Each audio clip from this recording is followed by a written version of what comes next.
Maithili express की शानदार प्रस्तुति। पीछे से चढ़ जेतो डीजे मनीष रक्सौल। पीछे से चढ़ जेतो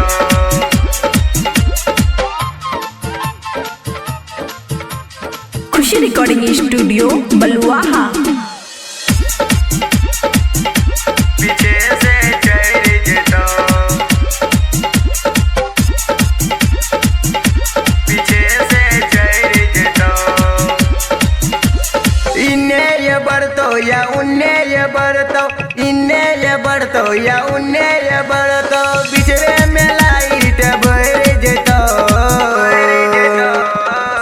कि डीजे वाला छौरा पीछे से चढ़ जेतो कि डीजे वाला छौरा पीछे से चढ़ जेतो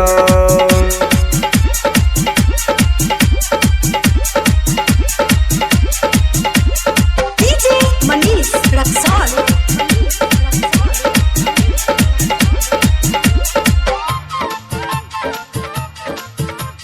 खुशी रिकॉर्डिंग स्टूडियो बलुआहा। पीछे से चढ़ जेतो पीछे से चढ़ जेतो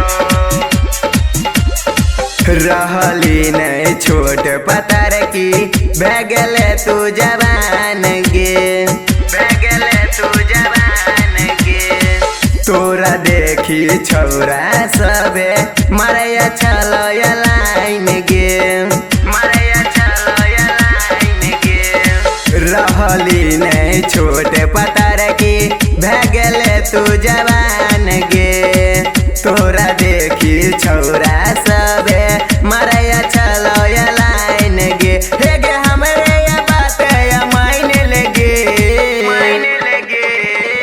कि डीजे वाला छौरा पीछे से चढ़ जेतो कि डीजे वाला छौरा पीछे से चढ़ जेतो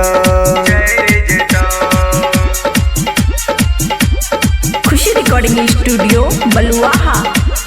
डीजे मनीष रक्सौल।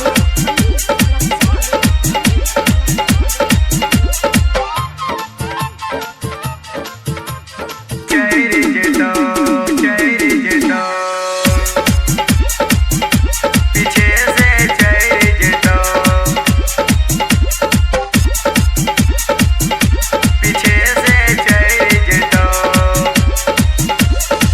चुम्मा लेके छोड़ देतो तोरा दहिना गाल में तोरा दहिना गाल में कितनो तो चिल्लेबी गे छौरी चुम्मा लेतो होठ में चुम्मा लेतो होठ में चुम्मा लेके छोड़ देतो तोरा दहिना गाल में कितनो तो चिल्लेबी गे छौरी चुम्मा लेतो होठ में हे गे राइटर मुकेश मीस देतो